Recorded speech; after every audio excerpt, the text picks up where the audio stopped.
The Sunday school lessons for November the 16th, 2025 are Ezekiel's sign and the medium is the message. Ezekiel chapter 3, verses 10 through 11, and chapter 24, verses 15 through 24, and verse 27. This is an audio reading of the lesson with intermittent commentary. Verses 10 through 11. Verse 10. And he said to me, Son of man, listen carefully and take to heart all the words I speak to you. This verse offers us just a small part of Ezekiel's commissioning to be a prophet of God. That lengthy commissioning is described in all of chapters 2 and 3. The idea is that the man Ezekiel must be prepared for his new role. If we are familiar with the phrase Son of Man as a self designation of Jesus, we may be surprised to see it used here to refer to Ezekiel. In fact, of the nearly 200 occurrences of this phrase in the Bible, close to half are found in the book of Ezekiel. Its use here may be to stress Ezekiel's mortality. It is in that light that the prophet is to measure himself against God. In Ezekiel chapter 2, verses 8 through chapter 3, verse 3, the prophet in training was commanded to eat a message contained on a scroll and to fill his belly and stomach with its words. When we place what command alongside the instruction here for Ezekiel to take to heart what he hears that God has to say, the picture is one of complete and total acceptance of the Lord's message. Verse 11. Go now to your people in exile and speak to them. Say to them, this is what the sovereign Lord says, whether they listen or fail to listen. To this point in the book, the Lord has spoken of the audience Ezekiel will be addressing as obstinate, stubborn, and hardened. As such, they are briars, thorns, and scorpions. Ezekiel won't have to travel far to address them because he lives right among them in exile. In sharing in the fate of the people, it will be natural for Ezekiel to speak with compassion.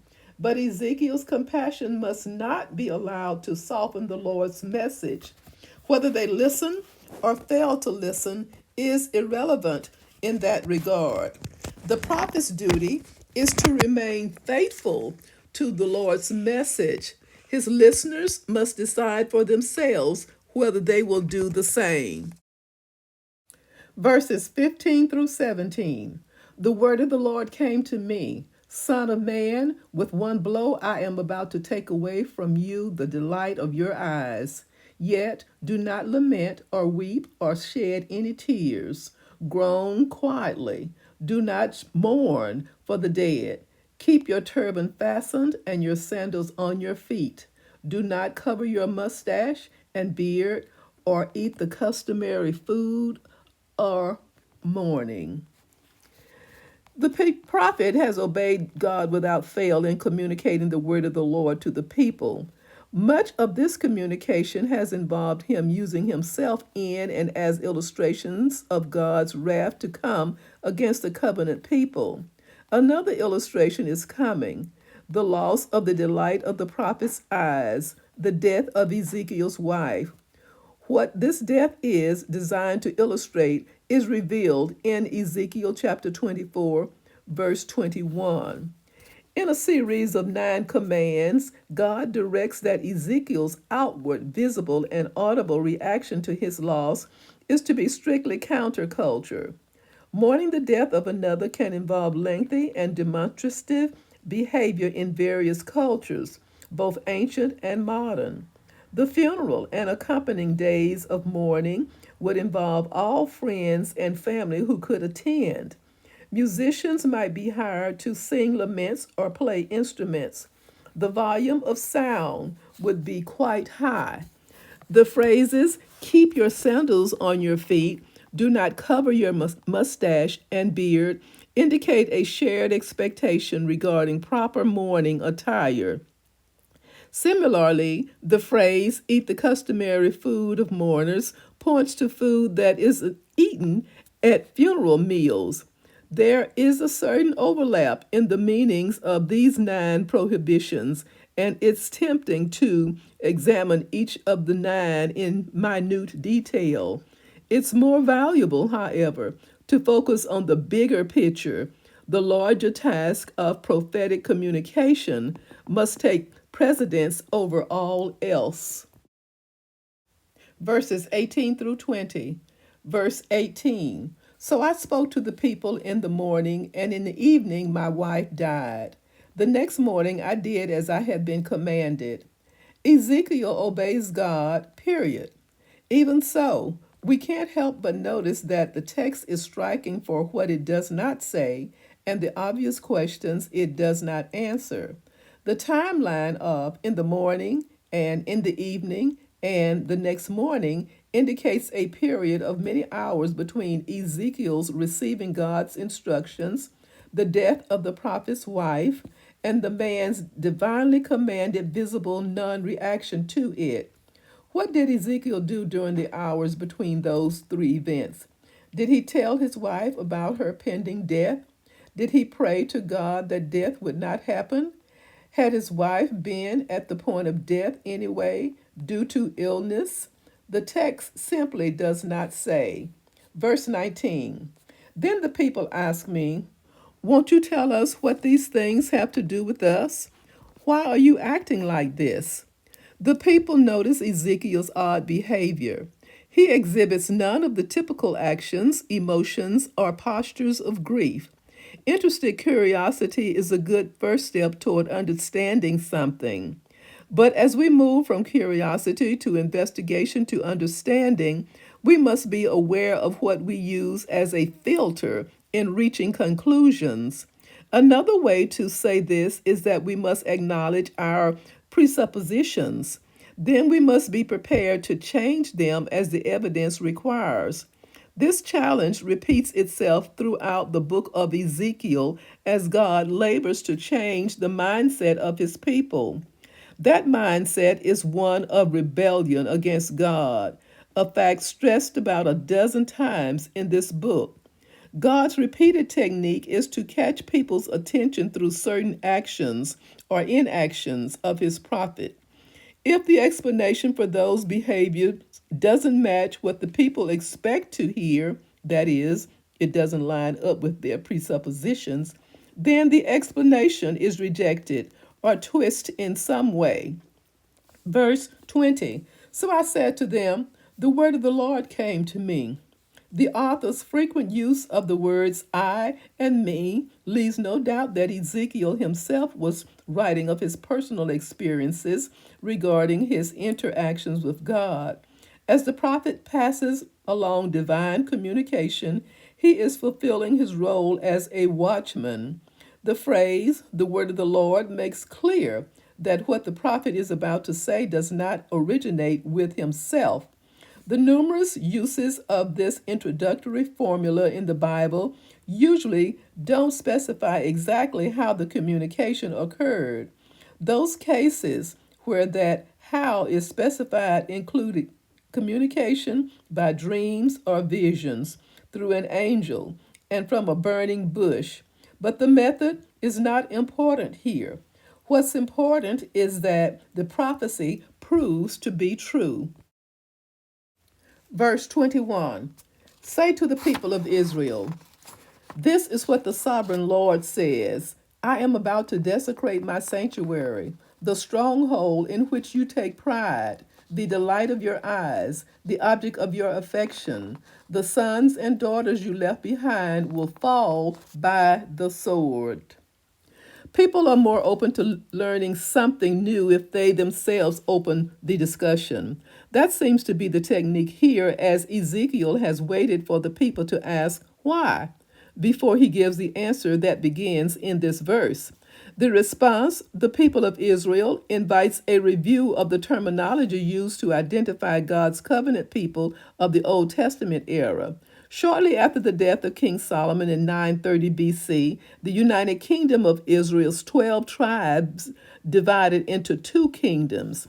After that happened, the word Israel often became associated with only the 10 northernmost tribes. Even so, that distinction had also been used before the monarchy divided.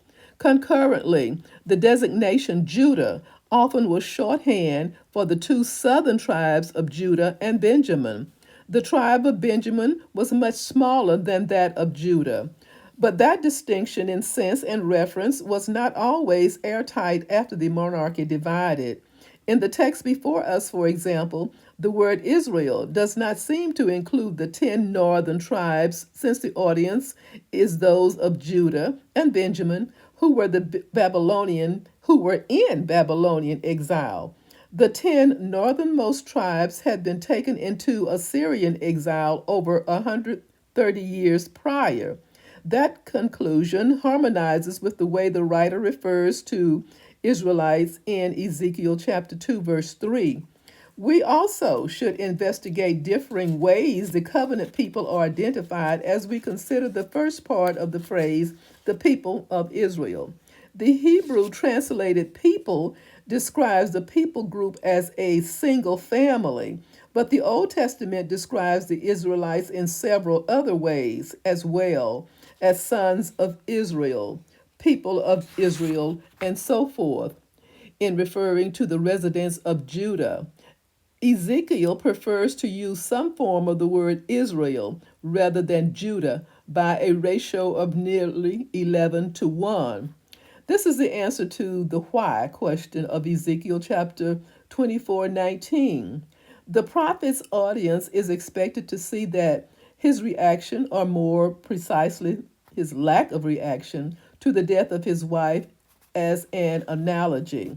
Number one, loss of Ezekiel's wife equal loss of temple, the delight of your eyes. Two, Ezekiel equal the people.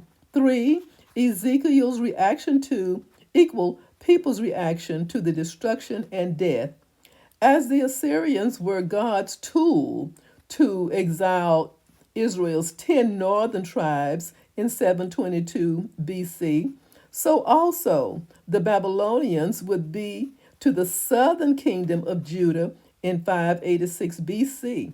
The temple is not some kind of good luck charm that protects evil people.